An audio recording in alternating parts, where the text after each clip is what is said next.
Steve Nissen. I'm the inpatient pharmacy supervisor.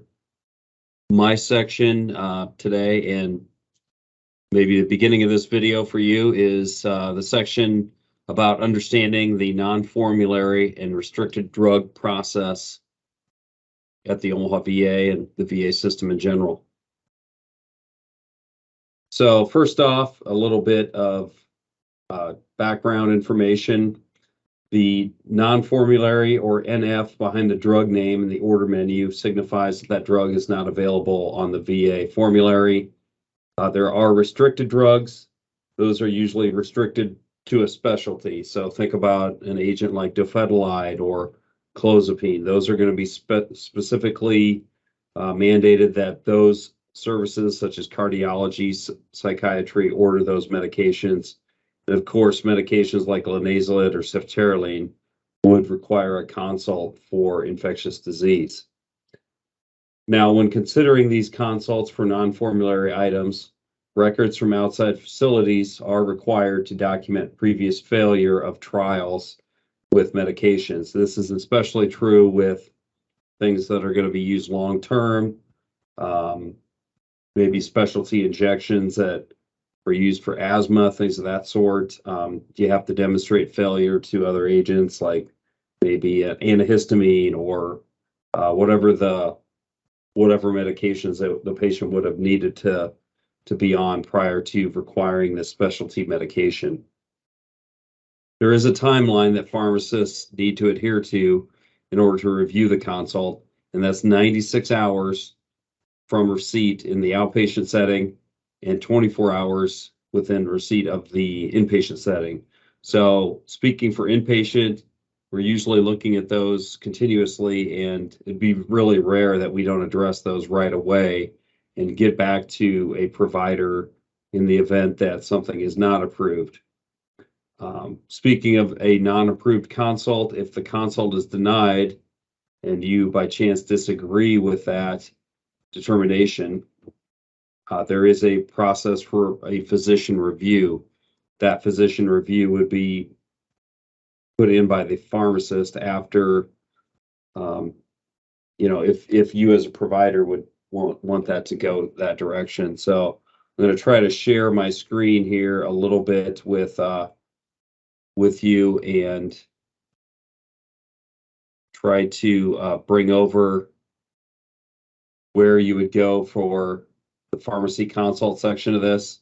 So in terms of the pharmacy consults, this is the consults page for pharmacy, and you would go to this restricted drug, non-formulary consult for inpatient, for example.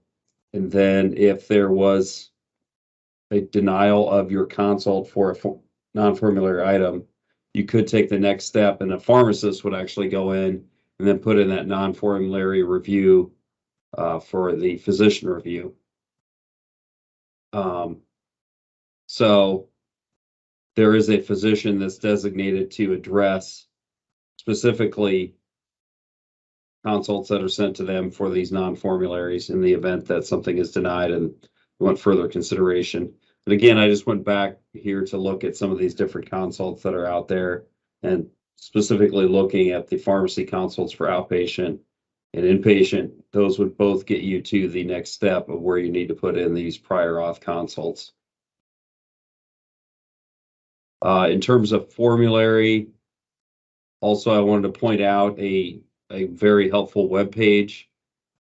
You can see the title at the top here, va.gov Formulary Advisor.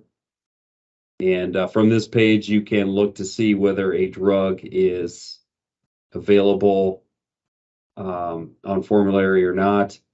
There is a glossary that's available. So in terms of terms and abbreviations, you can see some of those, they'll be next to the drugs, and I'll show you here in a second. They would provide some description. So F is what you want to see, it's on formulary. F-R would be formulary restricted. Prior auth facility. This product is on the VA national formulary and may have prior auth requirements that are managed at the local facility level. So these are primarily what you're going to run into. If you put in a consult for those items, then we locally would address that consult for the prior authorization approval. PA-V is similar to PA-F, except now that's at the VISN level, so a higher level or an area that's covered beyond just the local level.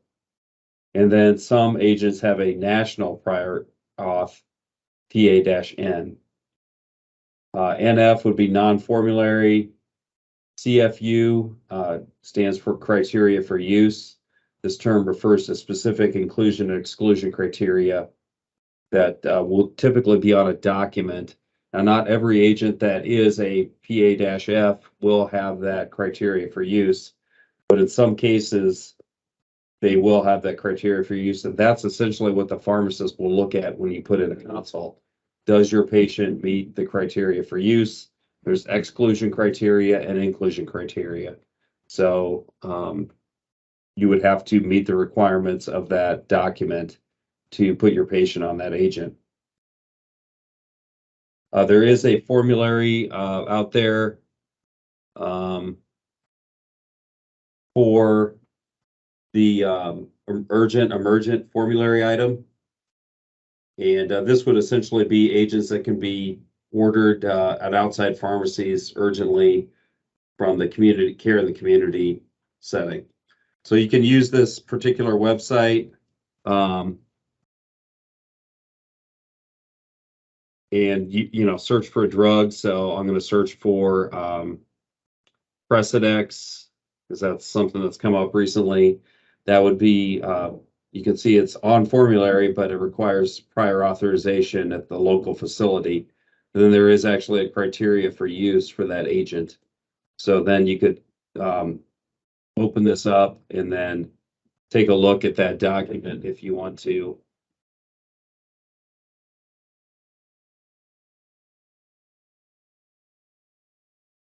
And actually there we go. Okay, sorry about that. You can read the criteria for use here. I'm not going to review this at length for this particular agent, but some of this you can do on your own before putting in a consult, so you can have some background as to whether this agent would get approved or not.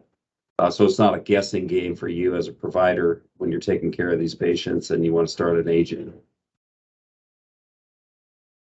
So in particular, just kind of going on here to the next slide. This next slide kind of details some of the information I just presented from that website. If you're putting in a consult, provide as much information as possible. Why the patient has a contraindication to a formulary agent, adverse reactions to formulary agents, failures, maybe no formulary alternative exists. We see a lot of that, but if you put that in, make sure that there really is no formulary alternative.